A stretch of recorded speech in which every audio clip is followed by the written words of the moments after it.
So the time is 1:04. We'll go ahead and get the meeting started. I'm going to call the roll because I'm the only voting member in the room. And so I think in the interest of the open meetings law, it's unlikely we're going to be able to conduct business, but we can go through reports and enjoy fellowship and friendship. I'm just going to go ahead and read down names. If you're here, please call out that you're here. And I will take note on the sign-in sheet. So we'll begin with the Big Lakes region. So that's DeGraff. Dr. Lynch, are you on the phone? All right. Dr. Seth. Yes. Thank you. Dr. Ellie. Dr. Vargo. Dr. Kaluri. Dr. Peterson, Dr. Farney, the Regional Council reps, Andrew Knoll or Steve Cooley. It's a nice day outside. Moving to Southwestern Remsco, Brooks, Dr. Krawczyk, Jones, Dr. Edwards, Olean General, Dr. Senger. Westfield, Dr. Stevenson. Starting to feel like it's personal. WCA, Dr. Falk. At large, Dr. Walters. And the Regional Council rep, Mr. Reisner or Mr. Wilson? Okay, nobody from the Southwestern Remsco. Wyoming Erie, Bertrand Chafee, Dr. Winter. Buffalo General, Drs. Borton or Tanaka? I'm here. All right.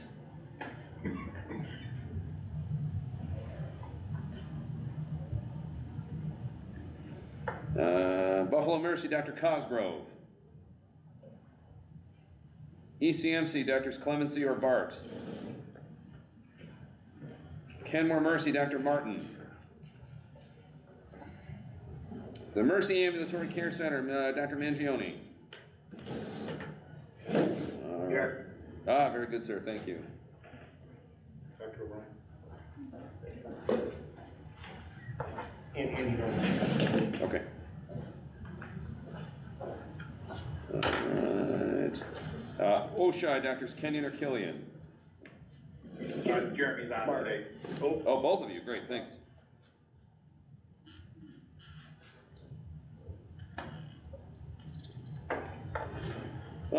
St. Joe's, Dr. Krawczyk. Sisters, Dr. Visser. VA, Dr. McGee. Wyoming County, Dr. Collins. Regional Council Rep, Mr. Gill. I am here. Dr. Teuscher, are you on the phone? I am. Very good, thank you.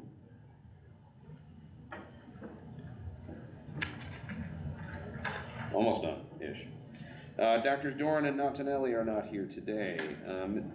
That's it for voting members. All right, very good. Yeah, I see we have been joined by Andrew Knoll, Dr. Lynch, and Dr. McNamara. So I think, is that a quorum? Is it two different regions? We have one person from Big Lakes. Perfect. So we do actually have a quorum. Okay, so we'll start with I'm going to start with the chairman's report. I didn't hear Dr. Bart or Dr. Walters for a CMAC SEMSCO report. I'm going to emphasize the importance of coming to the REMAC in person, both because I feel lonely sitting up here, and more importantly because I think, really the spirit of the open meetings law really requires that to conduct meaningful business, we should have as many people in person as we can.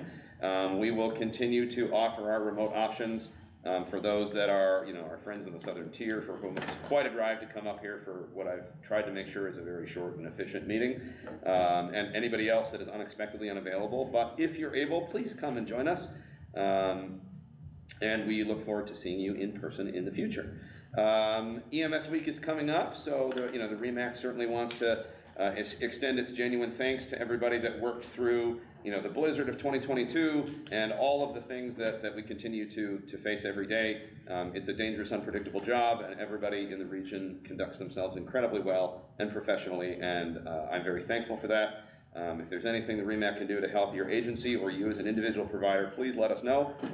But make sure you stop by all of the various celebrations that are going to be happening next week at ECMC and at various Catholic health facilities and the other healthcare facilities in the region that are also joining us in celebrating you, our fantastic EMS providers. I'm going to, the other thing under the chairman's report is the bylaws. I'm going to table that until the June meeting, so that way we can try to vote on them and have them actually in place for when we resume in-person meetings in the fall in September. The reason I'm tabling them today is because I did not get them out in time for the regional councils to have a chance to take a look at them, make any comments, so I want to make sure everybody who has any feedback has a chance to share that with us. So expect those to come out in an email probably by the end of this month, so that way there's a solid 2 weeks, at least 2 weeks for you to review. I'll try to get them out this week, so that way regional councils that have meetings coming up can get a chance to review them and share them. That's it for my chairman's report. We'll move on to Trauma Advisory Committee. Beth, are you on the phone? Oh, in the room, hello! You must have just walked in. Okay. Well, thank you for being here. If you don't mind, for the people on the phone, thanks.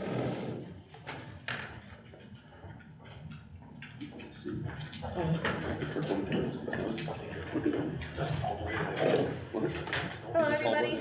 I'd like to start out by saying today is National Trauma Survivors Day, and I'd personally like to thank every single one on the phone and in person here today for all they do for the trauma patients. The RTAC report, RTAC met March 22nd. The discussion items included adult and pediatric data, which was reviewed for 2022, with a focus on county mechanism of injury, injury severity score, mortality and frequency of patients going to an outside hospital first. 30% of adult trauma admissions were transfers in from other hospitals. Changes to the trauma field guidelines were reviewed. The trauma centers are required by 2022 ACS standards, our gray book, to review compliance with pre-hospital triage criteria as dictated by regional protocols. EMS training on the triage guidelines with case reviews is available upon request. The rate of hospital pre-notification called within 3 minutes of leaving the scene was 55% in Q4 of 2022, which was actually an increase of 14% from 1 year prior. We do request that all pre-hospital notification for trauma is made upon leaving the scene. Incoming events were reviewed, or upcoming events were reviewed. Our virtual conference, which was held in April, we did have over 200 people attend every day, each of the 2 days for that. Trauma Awareness Month is May, Trauma Survivors Day is today. Stop the Bleed Day is May 25th. We encourage everybody to run courses if they can. Also reviewed simulation, ITLS, and pediatric restraint opportunities. That's all I have. Thank you very much. Thank you. I'm not part of the RTAC, and I'm not speaking on behalf of the RTAC, but I would like to add, wherever possible, I understand, we all certainly understand that your hands are often full with a sick trauma patient, but please, wherever possible, try to call in your pre-arrival from the, it would be ideal if one of the providers in the ambulance can call in rather than relay through dispatch if able, just in case there are other questions that the trauma line needs to try to decide activation levels and things like that. So obviously if the patient's sick, that's the priority. We can deal with it when you get there, but please, if able, try to call us yourselves. All right, moving forward, we have no Nurse Advisory Committee rep, and thus I do not believe there is a report. We'll continue onward with our program agency reports, and we'll start with STEMS.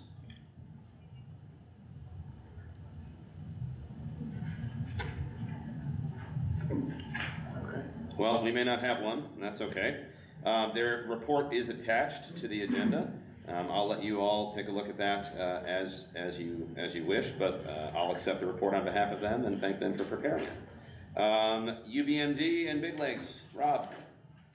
He's coming up to the phone. He is here. Good afternoon. So most of what our training and notices are listed. A couple of things we want to point out. May 1st, credentialing period opened. for those in Wyoming, Erie, and the Big Lakes region on the portal. Please start working on getting your members re-credentialed and update that in the portal. While you're in there doing that, I ask that the agencies also look at a lot of the demographics and adjust what you need to adjust out on that. This way, if we have questions, we know that we're reaching out to the correct person. Our website recently underwent a pretty substantial amount of changes to kind of bring it in multi-region now. We wanted to make sure that we started including the Big Lakes region in regards to that. So if you have not recently looked at our website, please, it's the same address, just underwent a huge amount of changes. BLSFR vehicle recertifications, we've noticed that there's been a few that have laxed yet again. We've reached out and working with those agencies to become re-BLSFR'd. We just want to remind everyone that the now New York State BLS Protocol Act is through MURU. There aren't really any changes being made to the old ones, so for updated information, please check out the MURU if you've not done so. It's fully faceted, meaning it not only has the protocols, it has a lot of the WREMAC policies on there and various other resources. Vital Signs Conference did open up the hotel.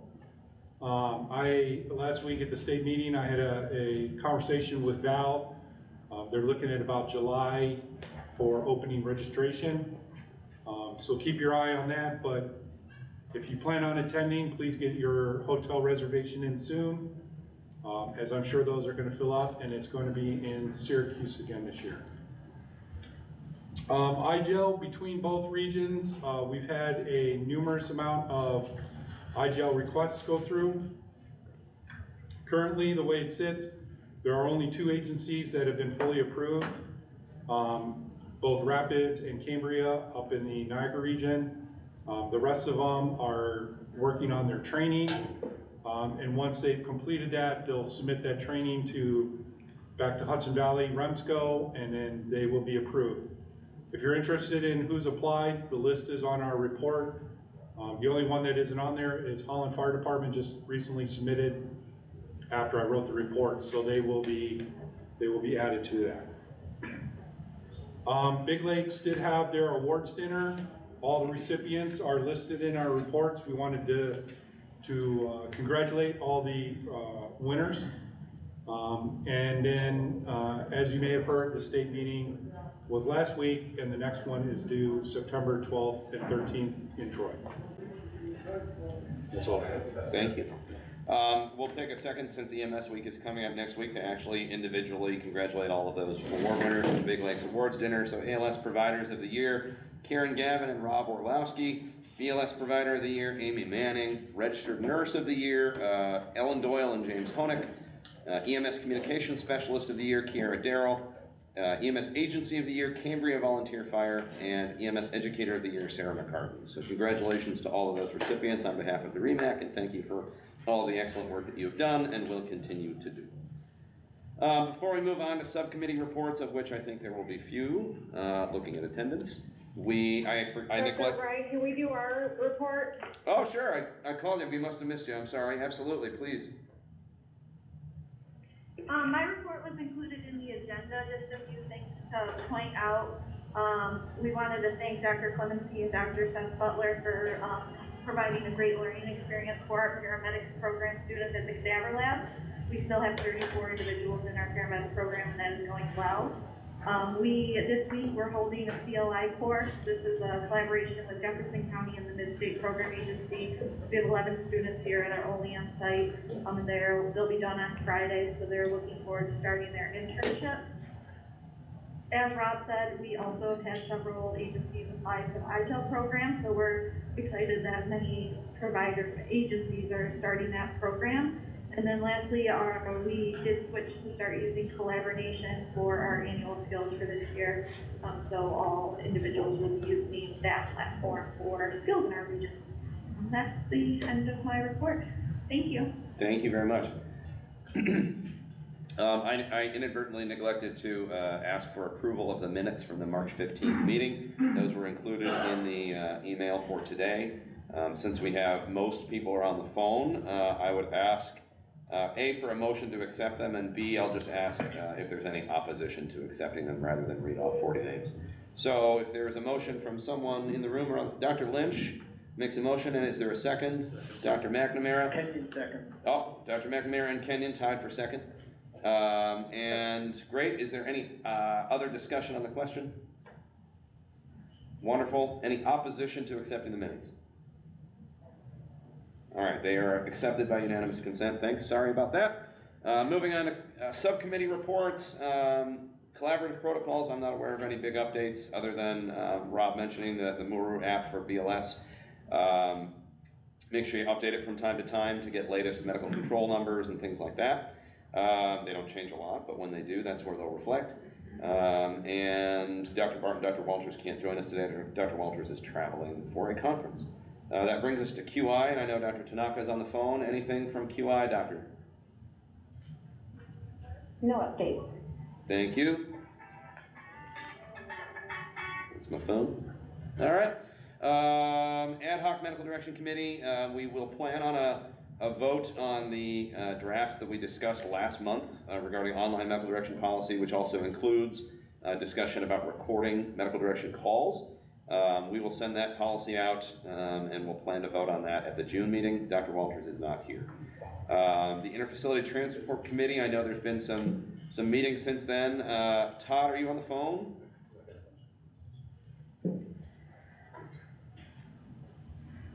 Okay, I know Alicia's on the phone. Yep. I don't, yeah, so we met again last week. We've reviewed, we've been looking at some Monroe Livingston ones and kind of, tailoring them more towards our region since theirs are pretty good. We have assignments given out to everyone and we've reviewed maybe 5 or 6 that we feel like we have good versions of, and we're just moving kind of through them all as we go. So we hope to have a draft, not by the next meeting, but maybe by September. Excellent. yeah, maybe by September. Okay. If we can get people to meet over the summer. But yep, we're moving along and we're scheduling our next meeting right now, so. Okay, great. Thanks, Alicia. I appreciate that. That finishes subcommittee reports and brings us to old business, which is the bylaws review. I mentioned that in the chairman's report. We'll send that out this week or next for review and dissemination to the regional councils and anybody else that wants to have input. There's, one really big change to that is changing the membership of the REMAC to include anybody who is a medical director of an agency within the region. We will still keep the hospital reps and other current representatives, so we're really just adding more voices. But we will send those out and plan for a vote on those in June. Any other old business that wasn't on the agenda? Okay. Moving forward to new business and our approvals and notifications of intent. I will read them, and as is tradition, we'll try to vote on those en masse. Medical director changes for West Seneca Fire number 5 from Dr. Billetier to Dr. Peretta. Lackawanna Fire from Dr. Billetier to Dr. Peretta. Albuterol approval for Albion Fire. Syringe epi for Albion Fire. CPAP approval for Panama Fire. BLS 12 lead for the town of Clarksville Ambulance and Holland Fire number 1.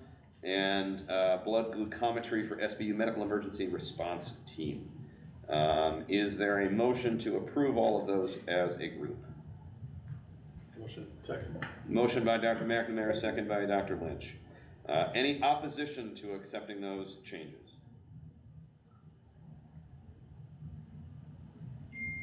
Hearing none, they are accepted and approved by unanimous consent. Is there any other new business that needs to be raised before the REMAC, before we conclude today? Yes, sir. All right, Rob. So there were a couple of things that have come up recently that we wanted to bring before the REMAC. The one thing we, at the request of our partners at the DOH, we re-looked at the REMAC medication list and the REMAC equipment list, made some changes. We worked in collaboration with STEMS made some changes and presented it to Dr. O'Brien, depending on his schedule, whether he's taking a look at it or not. But we'd be looking at trying to get those approved quickly so that the DOH has something that they can look at during their inspections as far as from the REMAC side of things. The other thing is, last week at our program agency meeting at the state, the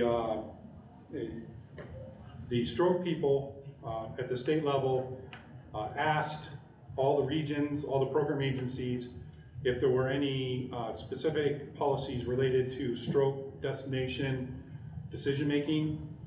I provided them with the REMAC policy that we have in place. But one thing I did notice while looking at that policy is the state now has 3 designations for stroke, and our policy dictates that New York State does not have a designation requirement. So I think we'll need to look at amending that policy under the new designations. There is a pamphlet booklet out regarding that and what each designation is. I'd be happy to provide it to Karen, who could share it out with all the membership, and then we can take a look at that. That would be my recommendation.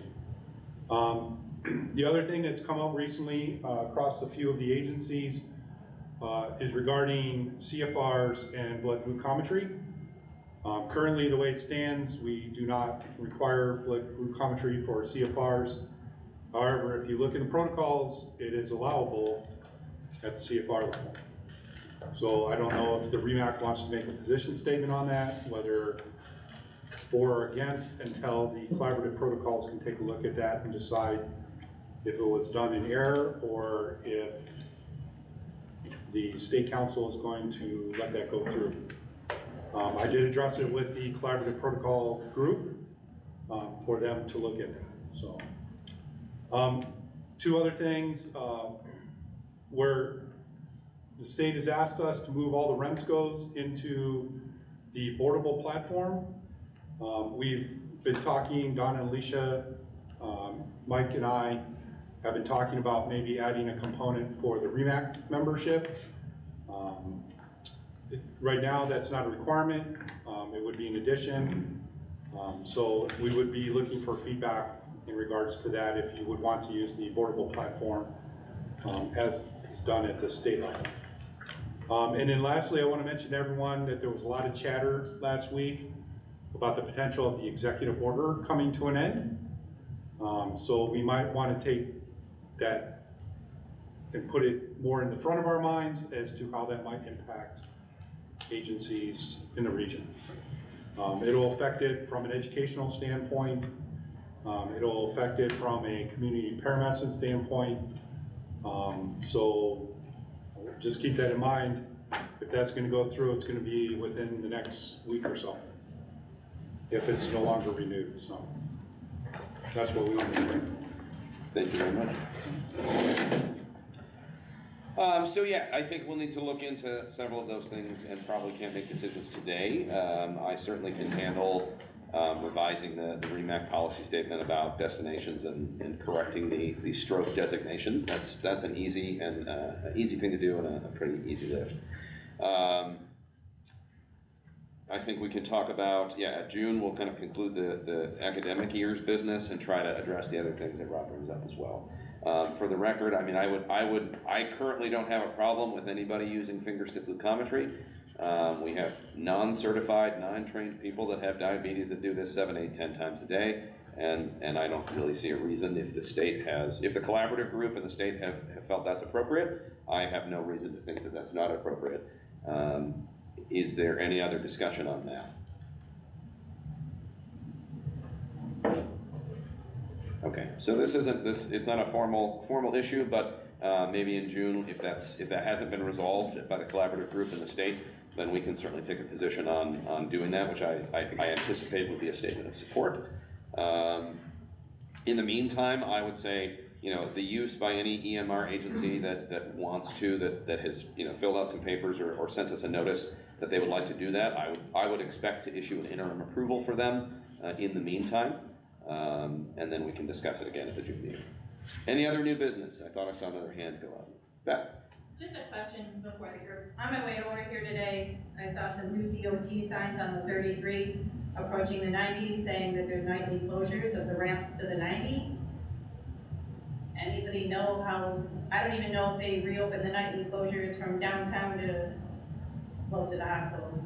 That was going on supposedly until June. I don't know the answer to that. For those on the phone, in case you couldn't hear, the question was, there's some signs up on the 33 feeding into the 90 that the ramps to the 90 are going to be closing intermittently at night or something, and whether anyone knows anything specific about that. I do not. Does anybody else in the room have any knowledge of that? They've been doing one ramp a night. Okay. Down the 90. Yep. Over the past week, they've done the 90 eastbound. I imagine they go to the 33 and come back down to 90. And Okay. the water section. Okay, got it. So the Cheektowaga section, one ramp at night. Okay.